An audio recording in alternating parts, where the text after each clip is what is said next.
Introducing the Paddy Power World Darts Championship.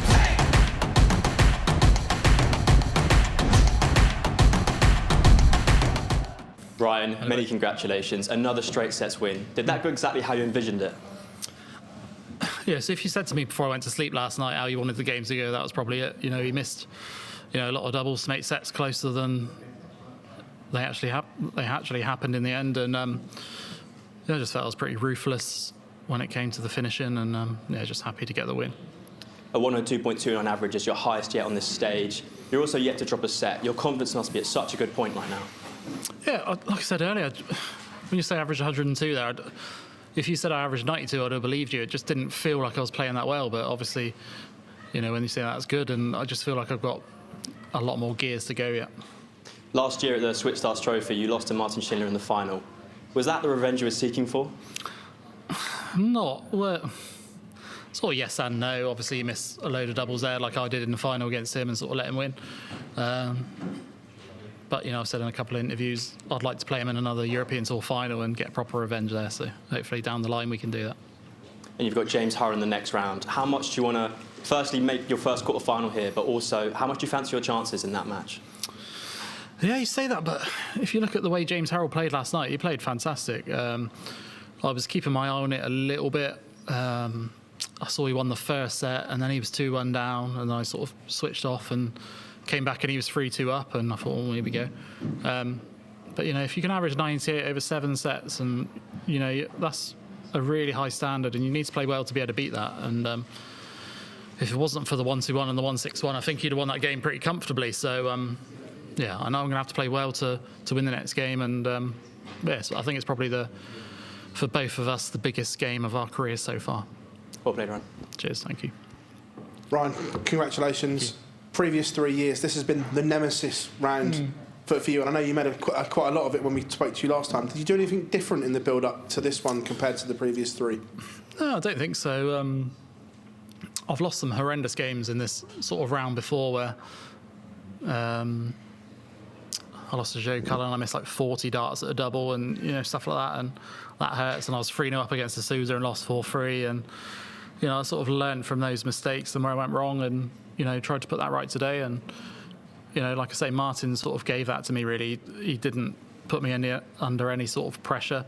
But I feel like if he did, I would be able to respond. That's just sort of confidence I have at the minute, and, using the new darts, and they're going really well. What's changed for you in terms of that confidence? Because we always know there is a great game within Ryan Searle, but you say yourself that you don't take it as seriously as what you should sometimes. But right now, this looks like a different version of you. What's changed?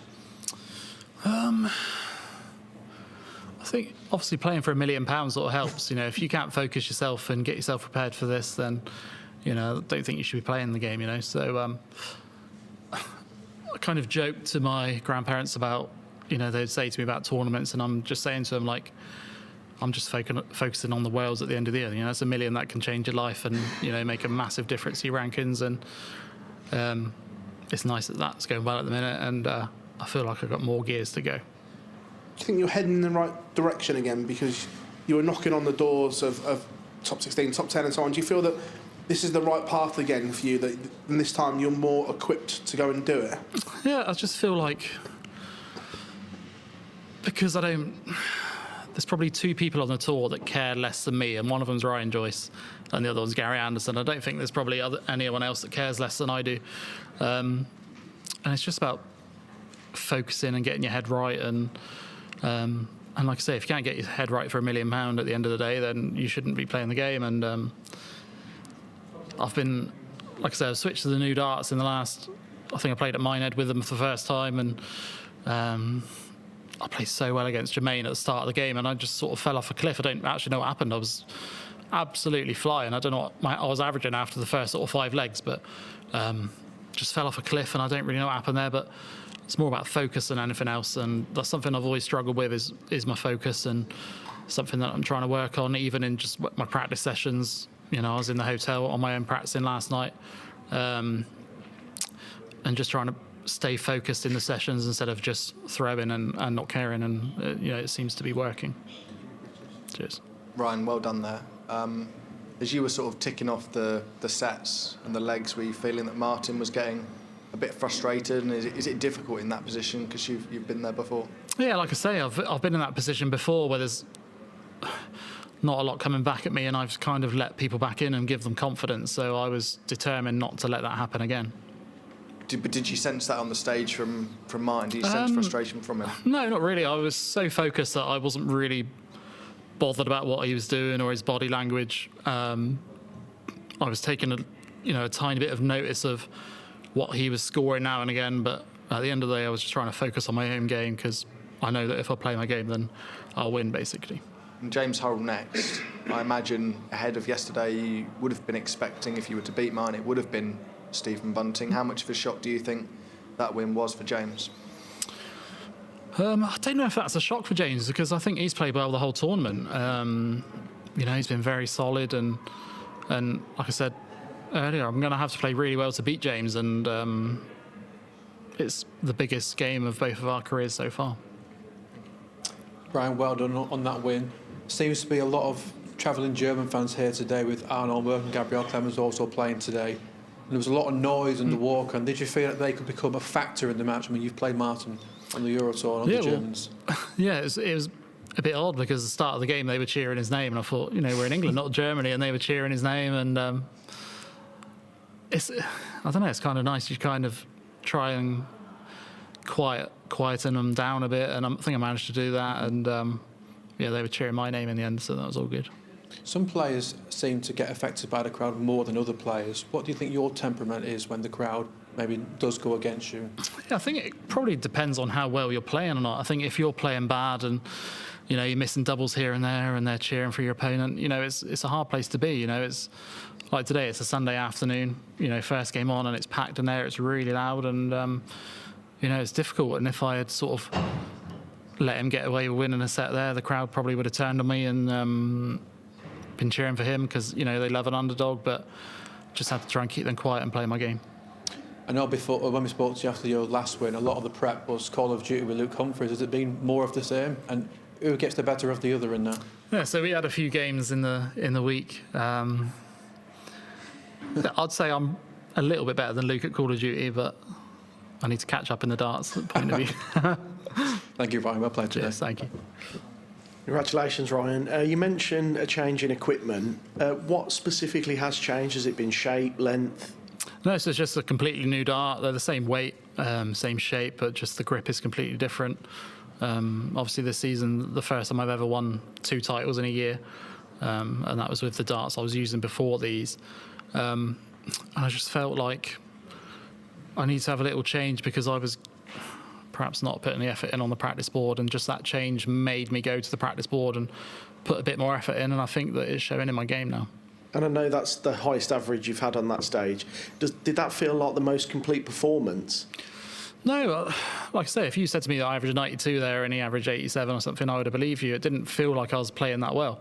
I know I hit the 11 dart to win one of the sets, but I just feel like when I'm in the zone, I don't really take too much notice of how well I'm playing, and I think that's only a good thing because I feel like I've got at least another gear to go yet. And there's been a lot of 3rd and 4th rounds for you at this tournament. Do you feel the best equipped that you ever have done to make that breakthrough to the quarterfinals or further? Yeah, for sure. I think this is probably now the most confident that I've ever felt with my game and the way that I'm practicing on the practice board. Everything just seems really easy, and it's coming to the stage okay. So trying to hit a 9 dart, I really want to hit that 9 dart. I just feel like I've been so close in practice, and I'm sort of always in and around it. I'm hitting back-to-back 180s all the time, and that would sort of top off my tournament. But obviously, winning the next game is the most important thing. Well done, Ryan. Cheers. Thank you. Congrats, Ryan, on the win. Martin hit only 1 of 9 doubles in the first set, and after the match he said you made him pay for every mistake he did.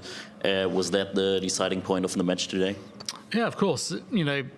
Before any match starts, you want to make your opponent pay for any little miss. Even if he misses 3 and you take out 170 and anything like that, you just want to make them pay and put them under as much pressure as possible. And I felt like I did that today. I don't know how many legs he won in the end there, but I was trying to keep him as low on confidence as possible and keep my confidence high and sort of the rhythm flowing, and I think I managed to do that. The match was only about 23 minutes. Luke Littler yesterday evening only needed 25. Did you expect it to be even quicker than that match? No, time's not really a thing that I look at, but obviously Mensa isn't the fastest, so yeah, it's not something I really pay any attention to. It was a crushing loss for Martin. How did you experience him after the match? Like, what was his reaction on stage? Did he say something to you? No, I kind of just, as soon as I hit the winning double, we shook hands, and I just said to him, like, you didn't really turn up there, and it happens. I've been in that position before where you feel good or whatever, and you're in this point of the tournament, and you get on stage, and it doesn't happen. It happens. We're not robots, and he's a nice guy, Martin, and I wish him the best. Introducing the Paddy Power World Darts Championship.